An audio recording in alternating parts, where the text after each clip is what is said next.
জুলাইয়ের ঘোষণাপত্রের ব্যাপারে আপনারা ভালো কথা বলতে চান না, জুলাইয়ের সনদকে আপনারা অত গুরুত্ব দিতে চান না, বলেন এটা আবেগের ব্যাপার না।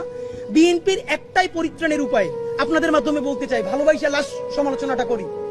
যা হইছে এই দেশে এখন নতুন কইরা আপনারা রাজনীতি শুরু করেন, জুলাইয়ের রাজনীতি কিভাবে করবেন? জুলাইয়ের ঘোষণাপত্রের জন্য আপনারা সবচেয়ে বেশি সোচ্চার হন, জুলাই সনদের জন্য সবচেয়ে বেশি সোচ্চার হন, ফ্যাসিবাদী বাকশালী সংবিধানের বিরুদ্ধে দাঁড়াইয়া নতুন সংবিধানের জন্য আপনারা রাস্তায় নামেন। আপনারা যদি জুলাইয়ের ঘোষণাপত্র, জুলাই সনদ, নতুন সংবিধান এবং ফ্যাসিবাদ বিরোধী রাষ্ট্র কাঠামো ভাইঙ্গা নতুন বাংলাদেশ নির্মাণের রাজনীতিতে নামতে পারেন, তাইলে আপনারা এই দেশের রাজনীতিতে ভ্যালিড থাকবেন, প্রাসঙ্গিক থাকবেন।